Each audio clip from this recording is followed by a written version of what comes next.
mursalin. Allahumma shalli ala Muhammad wa ala alihi wa sahbihi ajmain. Qala Allah Ta'ala fi kitabihil karim, a'udzu billahi minasyaitonir rajim. Allazi mauta wal hayata liyabluwakum ayyukum ahsanu amala wa huwal azizul ghafur. Bapak dan Ibu sekalian, anggota komunitas Mantap yang berbahagia. Ada cerita tentang Kang Asep, Teh Esi, dan Kang Endi. Ini ceritanya soal silaturahmi, ya. Asep dan Esi itu tukang warung, punya tetangga namanya Endi. Satu ketika Kang Endi sakit, dirawat di rumah sakit. Ini cerita belum musim BPJS, belum ada Bank Mandiri Mantap. Tiap hari Asep nengok ke rumah sakit, sampai kemudian satu hari Asep nengok dan ternyata Endi itu harus dioperasi karena tumor yang kalau tidak dioperasi mungkin tumor menjalar ke seluruh tubuh dan mungkin Endi meninggal. Tapi biaya operasinya 50 juta. Belum ada BPJS, Kang Endi juga bukan pensiunan, bukan ASN, bukan PNS, jadi tidak punya asuransi. Pulang dari nengok Endi, Kang Asep ngahuleng, karunya teuing babaturan teh, babaturan sagulung sagalang, kaditu kadia sasarengan, kerja bakti bareng, ke masjid bareng, ayeuna teu damang di rumah sakit. Endi tidak punya uang 50 juta. Maka Asep bilang ke istrinya Esi, "Neng, itu Kang Endi teh kudu dioperasi. Biayana 50 juta." Kata Esi, "Karunya teuing nya Kang. Garadu artos teh keluargana nya pupuh teu boga. Mun boga mah meureun teu kudu ngadongeng akang ka Neng. Terus kumaha? Akang teh teu tega ningalina. Kang Endi geus katingali nyeri pisan, tapi keluargana teu berdaya, rumah sakit ge teu berdaya. Dalam dokternya nyahoanan ngoperasi, bari jeung can pugusahan lumayan, dokter tanggung jawab. Jadi serba salah. Terus kena kumaha atuh? Kumaha lamun kurang dibantuan cek Kang Endi, cek Kang Asep teh. Dibantuan kumaha cek Esi teh? Nyampan orang gaduh artos cenah. Artos nu mana? Nyampan orang gaduh artos tabungan 50 juta leuwih malah mah. Nu mana Kang? Itu nu tabungan. Cek Esi teh eta mah tabungan haji cenah. Yang orang ka Mekah, insyaallah kan ieu teh ka Mekah karena pergi hajinya kira-kira 26 juta, maka berdua 52 juta, tabungan sudah 50 juta lebih sedikit, tinggal sedikit lagi maka berangkat. Muhun nu eta cek Kang Asep teh. Cek Esi teh atuh kumaha urang teh jadi ka Mekah. Cek Asep teh tapi kumaha lamun urang ka Mekah ninggalkeun Kang Endi teu damang, bawa anjeunna terus gering kateterusan, bawa duit ka maotna, akang mah teu tega. Lamun Neng Ridho ya, urang pasingkeun we tabungan haji urang teh 50 juta ke keluarga Kang Endi, supaya Kang Endi bisa diubaran, supaya Kang Endi bisa dioperasi, supaya Kang Endi bisa sehat deui. Istri solehah teh cirina nurut ya Bu. Tapi aya 50 juta dibikeun ka batur merada ngahuleng. Sasolehah nu ge ngahuleng we teh. Saur Kang Asep teh Neng cenah eta mah mun Neng Ridho. Mun Neng teu ridho mah akang ge moal. Ayeuna upami Neng ridho eta duit dibikeun ka Kang Endi, maka akang sujud syukur. Tapi eta mah mangga ebutan heula. Atuh bu sawawangi teu tiasa bogo si Neng Esi teh. Mahulang we 50 juta menang nabung berbelas tahun dia rek mangkat ke Mekah, lamun disumbangkeun teu jadi, mun teu disumbangkeun teu nurut ka salaki, karunya ka kanya kudu kumaha beli gasahan. Tapi pagi-pagi sholat subuh, pada subuh esih ngadoa ke Allah, ya Allah, kalaulah ini adalah yang terbaik, kasih sayang suami kepada sahabatnya, beri hamba keridoan. Cestis. Kemudian esih berkata pada suaminya, Kang mangga kumaha? Mangga eta artos teh sumbangkeun kangge biaya berobat Kang Endi. Alhamdulillah, Asep sujud syukur, uangnya dicairkan, diberikan ke rumah sakit, ke keluarga Kang Endi, mangga geura dioperasi. Tos, kamu kasih gana terjadi.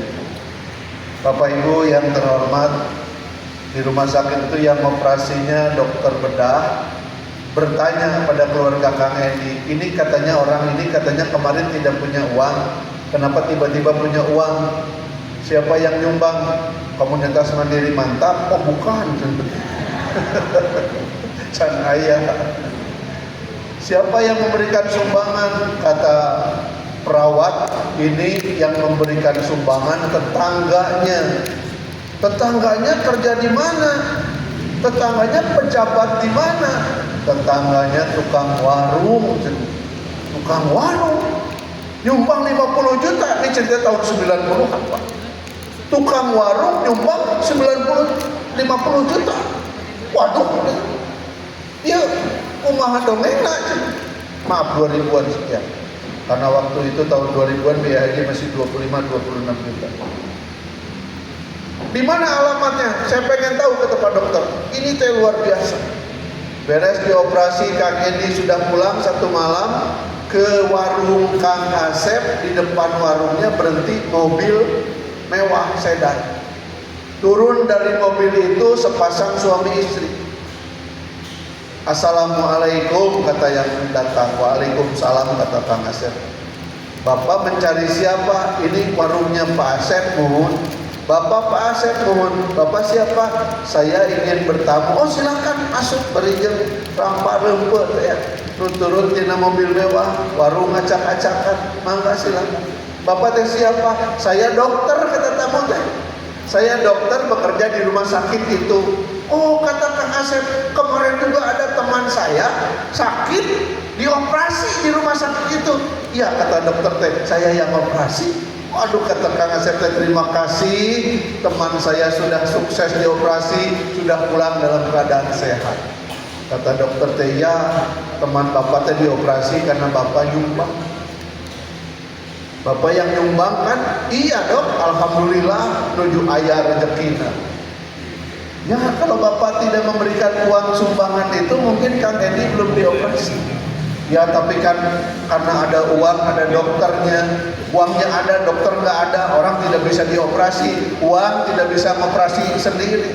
Tapi karena ada uangnya, ada dokternya, jadilah operasi. Alhamdulillah Pak, saya sangat kagum pada bapak kata dokter. Kagum kenapa? Bapak kan bukan orang kaya raya, bapak warung kecil-kecilan tapi bisa menyumbangkan uang sebesar itu. Ya itu mantos kedahnak itu. Alhamdulillah istri saya juga ridho. Pak kata Pak Dokter teh, saya dan istri tahun ini mau pergi haji. Saya mau minta didoakan oleh Pak Asep dan Ibu supaya haji saya lancar dan mabrur. Akan tenang didoakan Pak Dokter, mugia lancar, sehat, selamat, kalayan mabrur. Kata Pak Dokter teh, saya minta didoakannya bukan di sini. Di mana dok? Saya ingin didoakannya di tempat ijabah doa. Minta didoakannya di Multazam, minta didoakannya di Arafah. Itu gimana caranya nih Pak Dokter? Kan Pak Dokter yang ke Mekah, saya dengan istri sudah sepakat mendengar betapa hebatnya pengorbanan Bapak untuk teman Bapak. Saya dan istri sudah sepakat bahwa kami akan pergi haji beserta Bapak dan Ibu. Bapak dan Ibu biayanya kami bayar. Orang-orang yang takwa itu adalah orang-orang yang tadi dibacakan allazina yunfikuna fis-sarra'i wad-dharra'i, yang berinfak dalam lapang dan sempit. Kalau mau silaturahminya bagus, jadilah ahli infak. Kalau ini komunitas ini semua berpikir memberi, maka suasana akan nyaman. Tapi kalau semua berpikir minta, bakal dia ketua. Semua berpikir memberi seperti Asep, dan Allah tidak pernah menyia-nyiakan pemberian berapapun jumlahnya. Wa may ya'mal misqala dzarratin khairan yarah wa may ya'mal misqala dzarratin syarran yarah. Jadi yang namanya silaturahmi, wujud yang paling nyata itu adalah memperhatikan orang-orang yang memerlukan pertolongan kita. Berpikir untuk berbagi kepada mereka yang memerlukan pertolongan. Karena ini musim haji, jadi ceritanya cerita haji.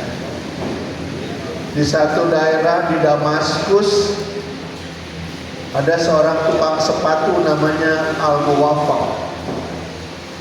Si tukang sepatu teh mau pergi haji dari Damaskus. Waktu itu tidak perlu pakai visa, tidak perlu bayar, asal aya onta yang dapat perlengkapan, perbekalan. Toh siap perbekalan teh, mau berangkat. Tapi tiba-tiba Al-Muwaffaq melihat ada tetangganya seorang wanita yang sedang mengais-ngais bangkai dari tempat sampah. Kata Al-Muwaffaq, "Ibu sedang apa?" "Bangkai mau diapakan?" "Ini mau dimasak." "Dimasak?" "Iya, untuk saya dan anak saya." "Bangkai haram," kata Al-Muwaffaq. "Haram untukmu, tapi halal untukmu." "Kenapa?" "Kami sudah berhari-hari tidak makan. Kalau hari ini juga tidak makan, kami akan mati kelaparan. Pada saat darurat, yang haram menjadi halal. Bangkai haram untukmu, tapi halal untuk kami." Kata Al-Muwaffaq, "Saya tidak tega pergi haji meninggalkan tetangga yang mau mati kelaparan, maka saya berikan semua bekal saya kepada tetangga saya." Sesudah musim haji, ada seorang ahli sufi yang bermimpi. Di dalam mimpinya dia melihat malaikat yang sedang ngobrol. Malaikat satu bertanya pada malaikat yang kedua, "Berapa jumlah jamaah haji tahun ini?" Malaikat kedua menjawab, 300.000. Kata malaikat pertama, "Berapa yang diterima hajinya?" "Tidak satu pun kecuali Al-Muwaffaq si tukang sepatu." "Hah? Al-Muwaffaq tukang sepatu? Setahu saya tidak jadi haji, dia tidak pergi." "Ya, dia tidak pergi haji, tapi hajinya diterima oleh Allah karena pengorbanannya kepada tetangga." Dan karena haji Al-Muwaffaq yang tidak pergi diterima, maka seluruh jamaah haji tahun ini hajinya diterima dan makbul. Mari kita doakan saudara kita yang sedang haji agar hajinya lancar, diberikan kesehatan, diberikan kemakmuran, dan semoga kita yang sudah haji, hajinya diterima oleh Allah. Allahumma ij'alhu hajjan mabruran wa sa'yan maskuran wa zamban maghfuran wa tijaratan lan tabur. Jadi Bapak Ibu sekalian yang berbahagia, kalau ingin mewujudkan silaturahmi, prak aja laksanakan apa-apa nilai takwa yang ada di ayat yang tadi. Satu, berinfak dalam lapang dan sempit. Semangatnya tuh berbagi, memberi. Kita mungkin bukan orang yang sangat tinggi dalam ilmu agama, tapi kalau kita ikhlas beramal, maka levelnya bisa menyamai orang-orang yang tinggi ilmunya dan banyak amal. Lakukan beramal dengan penuh keikhlasan. Yang kedua, orang-orang yang akan indah dalam silaturahmi itu adalah orang-orang yang mampu mengendalikan amarah. Jalmi numpang goreng-gorengna jalmi, nyata jalmi nu gede ambek. Leuwih goreng deui jabe gede ambek, jabe gede hutang. Teresep jeung nu gede ambek mah. Kamu gede ambek, gede hutang, loba menta teresep pisan. Yang paling dimuliakan termasuk orang takwa, orang yang mampu mengendalikan amarah, mampu mengendalikan diri. Mereka yang mampu mengendalikan diri, maka levelnya tinggi. Dalam Islam mengendalikan diri itu nilainya tinggi sekali Pak, dan dipraktekkan oleh Rasulullah dan para sahabat. Terkenal kisah Ali bin Abi Thalib menjadi hakim. Ketika putusan akan ditetapkan, akan ketok palu, terdakwa meludahi Ali. Kata Ali, besok lagi aja menetapkan hukumannya. Kenapa? Sekarang mah bisi saya kaleulewihi karena baru saja terdakwa meludahi hakim. Keun anjing deui. Itu mampu mengendalikan amarah, mampu mengendalikan diri. Mereka yang mampu mengendalikan diri nilainya tinggi dalam pandangan Allah dan hidup juga dalam penuh kebahagiaan. ada perilaku yang harus dilatih dari kecil. Dalam istilah psikologi namanya reality testing. Apa reality testing teh? Menunda keinginan sampai pada waktu yang tepat. Beunghar kayaknya, tapi dina jalan usaha jeung ke aya waktuna. Apa latihannya? Latihannya dari kecil namanya toilet training. Yang barangkali di papatahan pipis di mana, BAB di mana, kegiging sembarangan. Itu teh melatih pengendalian diri. Mungkin Bapak Ibu pernah ikut psikotes ya. Ada angka-angka seagem koran gitu, koran salembar resina angka-angka. Pernah dites begitu Pak Bu? Ternyata itu tes untuk menentukan pengendalian diri. Orang yang mampu mengendalikan diri hasilnya juga baik. Potensi 6.000, wujud 5.900. Tapi yang tidak mampu mengendalikan diri, potensi 6.000, banyak salah, banyak ngaco, yang wujud mungkin hanya 4.000. Jadi yang kedua, silaturahmi bakal baik kalau kita mampu mengendalikan diri. Teman kita mungkin salah, tapi ai di papatahan di hareupeun sejen jelema ramah sigana sakit hati. Kalau kita lihat teman kita salah, ajak bicara berdua. Ini nasihat Imam Syafi'i. Kalau aku salah, nasihati aku dikala kita hanya berdua. Menasehati di tengah orang ramai sangat menyakitkan. Nah, bagaimana kita menjaga diri tidak menasehati orang lain yang berbuat salah di depan orang ramai? Beri kesempatan orang memperbaiki diri tanpa harus ditunjukkan kesalahannya di muka umum. Nah, untuk itu pasti diperlukan apa? Kemampuan mengendalikan diri. Ya. Saya dan mungkin Bapak Ibu yang lain juga sudah harus mulai mengendalikan diri ya. Saur dokter teh gorengan ulah wakaheula. Saur dokter teh jeroan atosan. Saur dokter teh nu raos-raos atau seula datus lami nu raos-raos wae. Itu teh kemampuan mengendalikan diri. Mampu mengendalikan diri sampai pada derajat yang mulia. Kalau silaturahmi mau bagus, jadilah komunitas ini komunitas yang saling mampu mengendalikan. Bukan membiarkan orang lain berbuat salah, bukan. Tapi jangan permalukan orang yang berbuat salah sehingga seluruh anggota tahu si eta teh kalaupun was. Bapak Ibu punya dosa enggak? Cung yang tidak punya dosa. Satu hari di zaman Nabi Musa, kekeringan melanda umat Nabi Musa. Bani Israel menghadap, wahai Musa, minta kepada Tuhanmu supaya hujan segera turun. Nabi Musa naik ke Bukit Tursina. Bukit Tursina sampai sekarang masih ada, satu tempat antara Mesir dan Palestina. Orang Nasrani menyebutnya Santa Katrina. 12 jam perjalanan dari Kairo naik ke Gunung Tursina, itu naik onta kira-kira 4 jam. Nabi Musa naik ke Bukit Tursina memohon kepada Allah agar diturunkan hujan. Biasanya doa Nabi Musa langsung diijabah. Tapi sesudah Nabi Musa kembali ke tengah kaumnya, hujan tidak turun juga. Datang lagi orang Bani Israel meminta lagi, wahai Musa, tanyakan kepada Tuhan, kenapa hujan tidak turun-turun? Nabi Musa naik lagi, bertanya, ya Allah, kenapa hujan tidak turun juga? Allah menjawab, ada di antara umatmu yang sudah maksiat 40 tahun lamanya dan tidak pernah ibadah. Sebelum orang itu pergi dari negerimu, maka tidak akan pernah turun hujan selama-lamanya. Jadi Bapak dan Ibu sekalian, dari sini kita belajar bahwa alam itu ada yang punya dan ada yang ngatur. Siapa yang punya? Allah. Siapa yang ngatur? Allah. Jadi alam itu bukan hanya dipengaruhi oleh kelakuan kita. Kelakuan kita terus kukuh, ya. Kalau Bandung utaranya dihajar terus, Bandung Selatan dihajar terus, maka cekungan Bandung tinggal menunggu waktu untuk lebih menderita. Pan ayeuna ge atos. Mun hujan banjir ke daerah dia. Di akalan kumaha oge di payunan jalan rumah sakit teu kuat teu wae.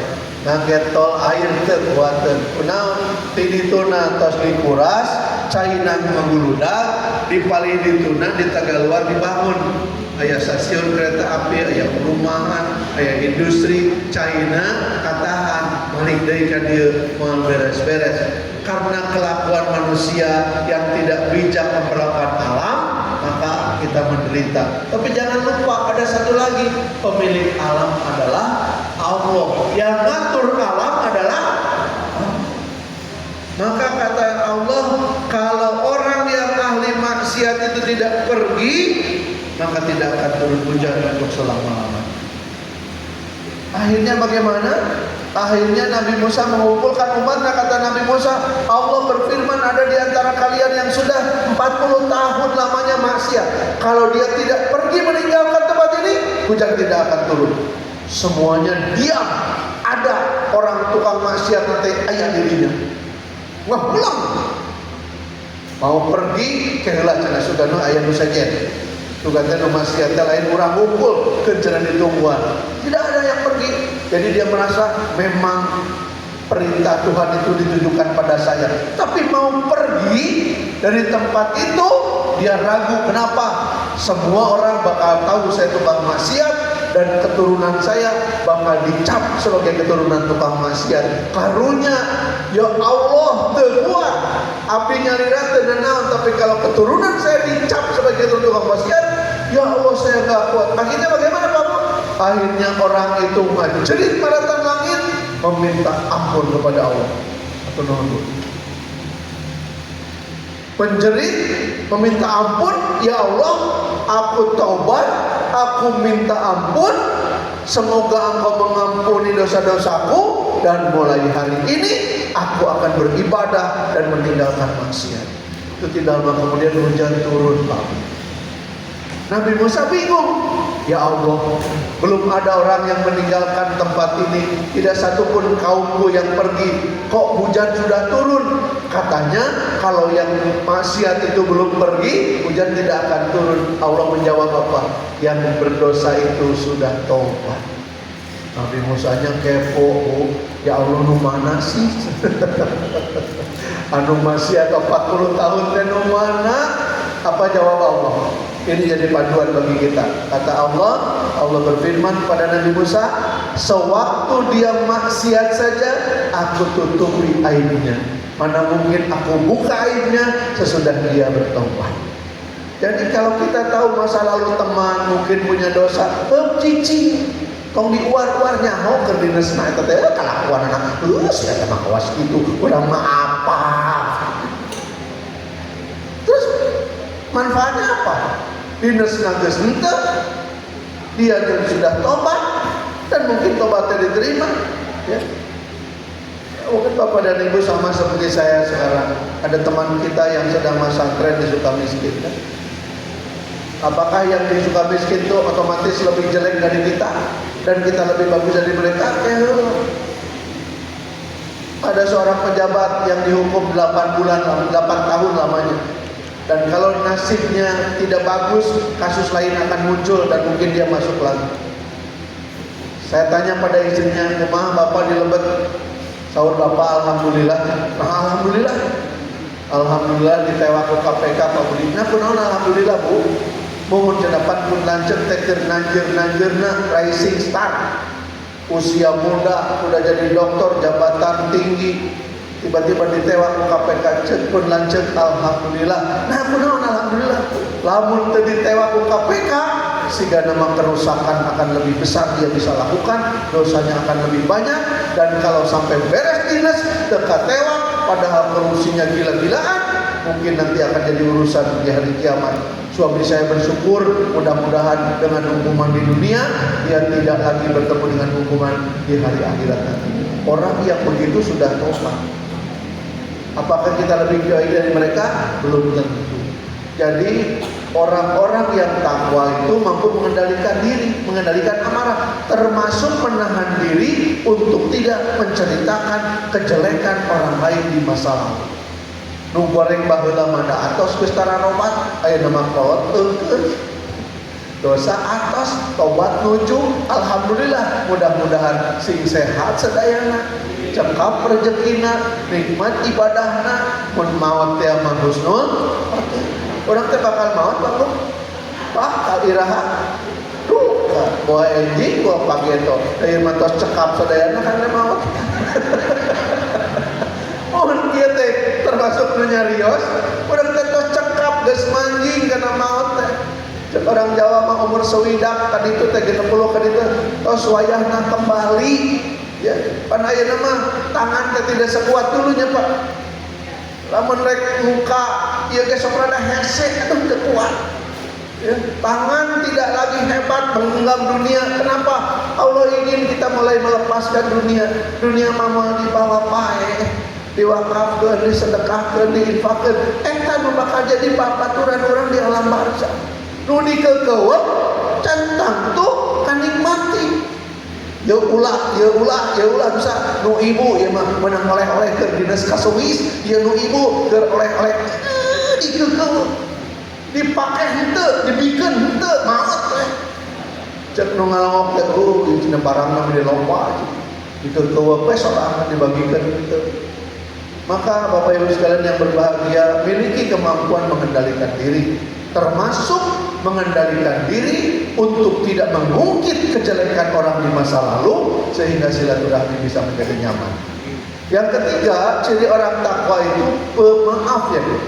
Wal afina anin nas, memaafkan kesalahan manusia yang berbuat salah kepadanya. Ada orang Afrika Selatan namanya Nelson Mandela. Tahu Bapak Ibu? Kenal? Kenal nggak? Kenal, cuma dia nggak kenal kita. Nelson Mandela teh orang kulit hitam di Afrika Selatan, termasuk seperti di Indonesia, lebih dari Indonesia penjajahan. Di Afrika Selatan mah warga kelas 1 kulit putih, kulit hitam lain jelema. Terjadi berpuluh-puluh tahun, mungkin beratus tahun seperti kita dijajahnya. Sampai Nelson Mandela kemudian dibebaskan, dan sesudah bebas suasana politik berubah. Nelson Mandela bikin partai politik, Nelson Mandela jadi presiden. Begitu jadi presiden, kemana piknik nate? Napak tilas ke penjara. Waktu dia di penjara dulu, begitu sampai penjara ada nu ngaharewos Pak Presiden tuh tingali naon itu sipir penjara nu panggalahna nu ka bapak ge sok aniaya sok ayeuna bapak beus jadi presiden bales Pak rek disiksa rek naon bapak wenang ayeuna mah bapak jadi presiden sikat rek Pak. Apa jawaban Nelson Mandela? Saya sudah di penjara di balik tembok berpuluh tahun lamanya, dan saya tidak ingin dipenjara oleh dendam dan sakit hati. Saya sudah memaafkan. Nelson Mandela teh lain Islam acan. Dina bahasa akidah mah orang teh eta teh jelema kafir. Tapi nu kafir kayak geuningan bisa jadi orang yang pemaaf. Kita muslim maka milikilah jiwa pemaaf. Tong diingat-ingat wae kesalahan batur teh Pak. Mun diingat-ingat wae teh jadi dendam. Si eta nya asup urang heula digawe teh pendidikan urang heula nah nya ieu mah pasti orang dalam nyerihat dendam ya. Dendam dipelihara jadi apa? Kalau dendam dipelihara lama-lama jadi dengki. Tahu dengki Pak Bu? Orang dengki itu amalnya dikirim kepada yang sumber dengki, si A dengki ke si B. Amal si A dikirim ke si B. Hayo we dengki amalna si F, dosa si B dikirim ke si A. Naon atuh dengki teh? Dengki teh kieulah nu babari mah batur nu meuli mobil, urang nu sibuk ngitung cicilanna kitu. Mahal mobil kitu teh 500 juta, DP na oge 200 juta, cicilanna 15 juta, 3 tahun lieur. Nu meuli mobil batur, nu make batur, nu maya nu lieur eta dengki gitu. Lamun aya perasaan gitu enggal Bapak Ibu istighfar, astagfirullah rabbal baroya astagfirullah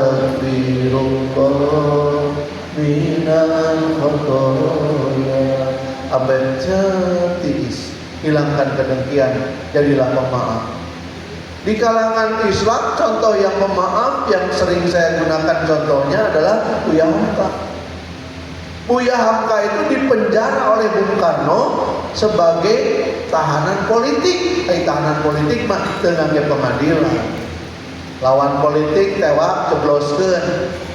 Bertahun-tahun di penjara, Buya Hamka keluar. Begitu keluar penjara, Buya Hamka titip salam ke Bung Karno, ucapkan terima kasih. Kata Bung Karno, nah terima kasih pan di penjara. Gara-gara di penjara, tafsir Al-Azhar beres. Dari di luar mah boro-boro nulis. Aya we anu pada di penjara mah teu aya gawe nulis we, alhamdulillah. Atuh nuhun Bung, sudah di penjara saya. Hak politiknya diberangus, namanya juga dihinakan, ya. Tapi begitu Bung Karno meninggal, ajudan Bung Karno datang kepada Buya Hamka. Buya, Bung Karno berpesan kalau beliau meninggal ingin Buya Hamka yang mengimami sholat jenazah. Banyak orang bilang tong disolatkeun, Soekarno mah munafik. Kata Buya Hamka, cirina naon munafik? Ada yang tahu Bung Karno munafik? Gak ada yang jawab. Dia muslim, dia haji. Kalaupun dia pernah berbuat salah pada saya, sudah saya maafkan. Maka Buya Hamka bersedia menjadi imam sholat jenazah Bung Karno. Tidak ada dendam dan sakit hati. Ada orang lain yang juga sangat menghina Buya Hamka. Namanya Pramudia Anantatur. Pram itu tokoh komunis, tokoh sosialis garis keras. Saya punya buku isinya hinaan-hinaan Pram dan kawan-kawan pada Buya Hamka, clipping koran. Tahun 60-an sampai 65 suasananya sangat buruk. Namun ayeuna sudah kena UIT gitu. Tapi waktu itu belum ada. Hinaannya Pram luar biasa. Sampai Buya Hamka dihinakan. Satu hari sekian puluh tahun kemudian ke rumah Buya Hamka di Kebayoran dekat Masjid Al-Azhar bertamu dua orang manusia, laki-laki dan perempuan. Anak perempuannya berkata, saya ingin bertemu dengan Buya Hamka. Kata Buya Hamka, ada apa nak? Saya diusuruh oleh ayah saya. Kenapa? Ini ada anak laki-laki melamar saya, tapi anak laki-laki ini bukan Islam. Kata ayah saya, dia tidak boleh nikah kecuali dengan orang Islam. Terus bagaimana? Kata ayah saya, pergilah kepada Buya Hamka, belajarlah pada Buya Hamka, dan kemudian sesudah berislam baru nikah. Kata Buya Hamka teh, siapa ayah kamu teh neng? Ayah saya Pramudia Anantatur. Menetes air mata Buya Hamka, dan kata Buya Hamka, mangga dia aja. Sudah belajar Islam, kemudian anak ini juga masuk Islam. Jadi kalau mau jadi suasana silaturahminya bagus, jadilah pemaaf. Kalau teman berbuat salah, segera maafkan, tong dipelihara. Ya. Tidak bisa memaafkan jadi dendam, dendam berubah jadi dengki dan kita menderita. Yang keempat, ciri orang takwa itu tadi dan akan sangat baik dalam suasana silaturahmi, kalau terlanjur berbuat dosa, cepat tobat. Kalau orang sudah berdosa, kalau orang berdosa terus tobat, suasana berubah Pak. Tukang dosa mah musuh Allah, yang tobat kekasih Allah. Innallaha yuhibbut tawwabina wa yuhibbul mutatahhirin. Saat temen-temenna Allah mikanya kajalmi-jalmi anu tobat jeung jalmi-jalmi anu resep ngabersihan dirina. Pernah dengar nama Gitorolis? Beberapa kali ketemu di pengajian di Pondok Indah. Baru mulai pengajian, Mas kita tegas ceri. Mas tong wakat ceri atuh cek abdi teh. Engke ceri mah pas muhasabah. Enak karek kami tegas ceri. Mas Budi, saya enggak kuat kalau ada di tempat pengajian, saya pasti ingat dosa-dosa saya. Dosa-dosa yang sangat banyak. Kemaksiatan yang banyak. Saya tidak tahu apakah cukup waktu saya untuk menebus kesalahan saya dengan amal-amal saya dalam umur yang entah tinggal berapa hari. Oh, kata saya, Mas gitu mah bukan lagi nebus dosa, lagi nabung, kata saya. Nabung gimana Mas Budi teh? Ya nabung, emang tahu dari mana? Mas, kalau Mas sudah taubat. Kalau kita sudah taubat, Allah mengampuni semua dosa-dosanya. Semua dosa orang yang bertobat diampuni. Maka orang kalau sudah bertobat, ke depannya tinggal memperbaiki diri, menutup kejelekan masa lalu dengan amal-amal soleh di masa sekarang ke depan. Dan jangan sampai kurang amal. Nanti ada seperti kisah seorang mengadu kepada Siti Aisyah, wahai Siti Aisyah, tanyakan kepada Rasulullah, kenapa aku memang berdosa tapi sudah tobat. Nah, sudah tobat teh sok aya wae masalah teh asa masih kena wae teu eureun persoalan. Aisyah bertanya pada Rasulullah, ya Rasulullah ini gimana? Kata Nabi, amalnya kurang katanya. Ya, karena amalnya kurang, Allah berikan kesulitan dan penderitaan pada hidupnya, dan kesulitan dan penderitaan itu kalau diterima dengan ridho dirubah menjadi pahala dalam pandangan Allah. Dia oleh Allah ditambah pahalanya dengan kesulitan pada hari-hari taubatnya. Bapak Ibu sekalian yang berbahagia, kita tahu bagaimana sejarah hidup, bagaimana perjalanan seorang teroris. Kermabok Pak di puncak, lagi pesta minuman keras di puncak, lihat ada orang ngabring ke masjid At-Ta'awun. Itu kamarana ke masjid itu teh pada kemana itu jam 3 orang udah pada keluar. Kata teman-temannya pada ke masjid. Oh atuh kita ke masjid atuh. Kata temannya teh, Mas mau ke masjid? Ayo nama kabok. Iya kabok kayak nama besoknya lah ke masjid mah. Ayo nama teruskan we mabok wadah. Mabok perpisahan. Itu kata-kata bercandanya oleh Allah dikabul. Besoknya dia ke masjid dan hatinya terikat ke masjid. Kita mungkin beda pendapat dalam gerakan dakwah. Terus itu di jamaah tabligh dan mengetuk-ngetuk pintu rumah orang pada saat-saat tertentu. Saya tidak sependapat, tapi saya sangat hormat. Hidup dalam komunitas itu menjadikan dakwah sebagai bagian utama dalam hidupnya. Pernah ketemu di bandara, wajahnya pucat di kursi roda. Mas mau kemana? Mau ke Bengkulu katanya. Ini kayaknya sakit, ya sakit sedikit, gak enak sudah janji dengan teman di sana. Satu ketika saya sedang jadi pengurus Masjid Salman, Jumatan tugas saya memastikan khotib ada, baru saya ke masjid. Untuk petugas masjid ada jalan dari belakang. Tapi di depan sekretariat di bawah pohon nangka ada saya kenal orang ngamparkeun koran calik.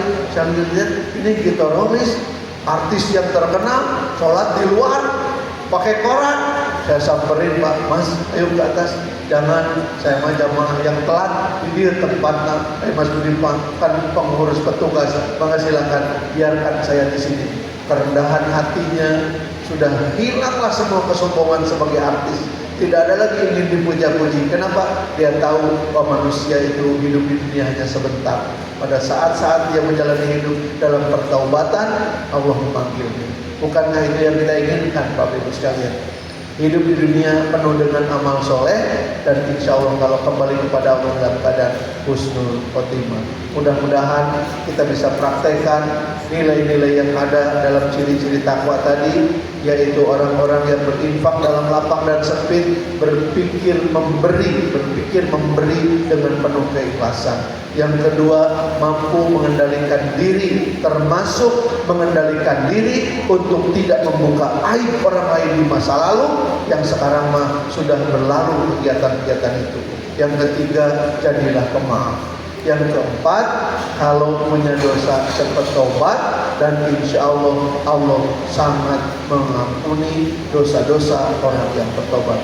Dengan 4 sifat itu, insya Allah silaturahmi kita akan sangat baik, penuh dengan keberkahan. Demikian Bapak Ibu sekalian yang dapat disampaikan. Apakah dilanjutkan dengan doa atau sebelum sesudah doa Pak Bu? Ada door prize nanti. Oh, Bapak silahkan tanya jawab. Iya. Atau tanya jawab Kita dulu. sediakan 5. Doa dulu. 5. Telangkung Ustaz, mangga. Tanya jawab dulu aja. Siap. Biar saya minum dulu. Maka Pak Bu, door prize itu saya yang nanya atau Bapak Ibu bertanya? Oh, saya yang bertanya. Siapa yang bisa jawab gitu? Baik, siapa? Siap? Ada 4 ciri takwa. Sebutkan 2 saja. Cung. Wah, Bu, Ibu, sama yang di belakang ya. Mangga, Bu, apa Bu? 2 aja, 2, jangan 4. Kan ada 2 yang jawab. Itu mic-nya dipegang. 2 aja. Bismillah. Selalu memberi dan selalu berusaha untuk memaafkan. Baik, Ibu, belakang. Ibu, ini. Bisa mengendalikan diri dan peminta maaf. Terus Kalau kalau dosa cepat-cepat bertobat. Alhamdulillah. Ibu ngacung tapi belum ya Bu ya. Tenang Bu. Sudah ada 2 Bu. Ada berapa dompetnya? 7. Sampai ke asal itu. Ya nanti sekalian ke depannya. Pertanyaan ketiga. Bapak Ibu sekalian yang berbahagia, pilihan ya, A atau B ya. Kalau orang dengki, A, amalnya kepada orang yang didengki. B, dia dapat bonus dari Allah. A atau B? A. Ya. Ya Bu, yang baju merah ya, A. Pertanyaan ketiga, surat apa yang ayat ciri-ciri takwa teh yang tadi disebutkan? Kori nggak boleh jawab. Tadi dibaca surat wasari'u ila magfiratin min rabbikum. Surat apa? Suratnya aja Pak. Ali Imran. Alhamdulillah. Ada yang tahu ayatnya? Oh, Bapak tong ngejawab atau kerja batur. Oh, enggak. Oke, suratnya saja Ali Imran ya. Apa Bu? 134 ya, 133, 134, 135. Betul Bapak, 134 ya. Dapat tuh 1 ya. Sudah 1 2 3 4 5. 2 deh. 2 lagi. Bu. 2 lagi. Saya tadi menyebut seorang tokoh dari Afrika Selatan. Siapa namanya, Cung? Nelson Mandela. Alhamdulillah. Satu lagi. Nah, satu lagi ya. Tanggal berapa ulang tahun saya?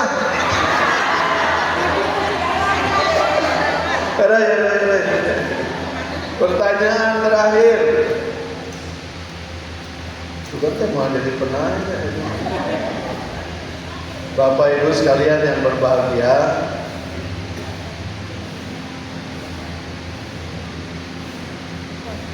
pilih A atau B. Allah itu A, maha menghukum, B, maha menutupi aib. Bapak yang saya lihat ngajung duluan kumpulan ini yang kelihatan ya. Begitu Bu, sudah 7?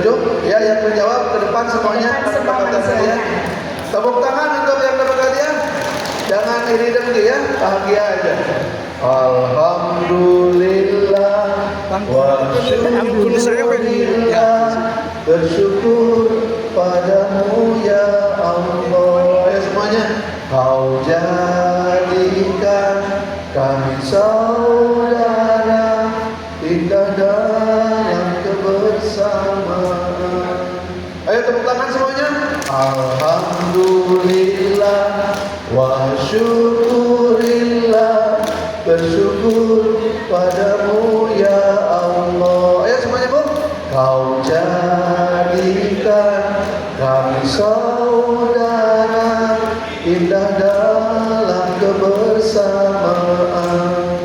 Alhamdulillah wa syukurillah, bersyukur padamu ya Allah. Bapak dulu. Pak, ikut Pak. Bapak, nanti ke bawah. Ya.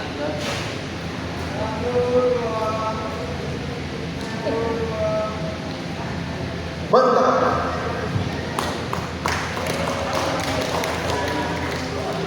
Baik Bapak Ibu, kita tutup dengan berdoa bersama-sama.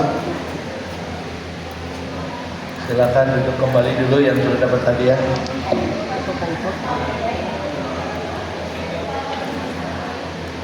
Baik, kita awali dengan membaca surat Al-Fatihah. A'udzubillahi minasyaitonirrajim. Bismillahirrahmanirrahim. Alhamdulillahirabbil alamin. Arrahmanirrahim. Maliki yaumiddin. Iyyaka na'budu wa iyyaka nasta'in. Ihdinas siratal mustaqim. Siratal ladzina an'amta 'alaihim ghairil maghdubi 'alaihim waladdallin. Amin. Alhamdulillahirabbil alamin. Hamdan na'imin hamdas syakirin hamdan yuwafi ni'amah wa yukafi mazidah.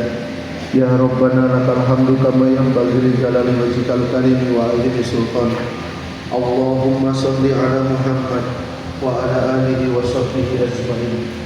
Allahumma ya Rabbana zalamna anfusana wa illam taghfir lana wa tarhamna lanakunanna minal khasirin. Allahumma ya Rabbana ya Rahman ya Rahim, jadikanlah kami orang-orang yang senantiasa mampu berinfak dalam lapang dan sempit. Jadikanlah kami orang-orang yang mampu mengendalikan amarah, mengendalikan diri kami, termasuk mengendalikan diri kami untuk tidak membuka aib teman-teman kami di masa lalu. Ya Rabbana, jadikanlah kami orang-orang yang mampu memaafkan kesalahan teman-teman kami sendiri, dan jadikanlah kami orang yang senantiasa cepat bertaubat ketika kami terjatuh ke dalam lembah dosa. Rabbana, berikan kepada kami semua kesehatan, berikan kepada kami semua kenikmatan dalam ibadah, berikan kepada kami semua ilmu yang bermanfaat dan rezeki yang berlimpah dari sumber yang penuh dengan keberkahan. Allahumma inna nas'aluka ilman nafi'an wa rizqan thayyiban wa amalan mutaqabbalan. Rabbana hab lana min azwajina wa dzurriyyatina qurrata a'yun waj'alna lil muttaqina imama. Rabbana atina fid dunya hasanah wa fil akhirati hasanah wa qina azabannar wa adkhilna jannata ma'al abrar ya aziz ya ghaffar ya rabbal alamin. Subhana rabbika rabbil izzati amma yasifun, wassalamun alal mursalin, walhamdulillahi rabbil alamin. Wassalamualaikum warahmatullahi wabarakatuh.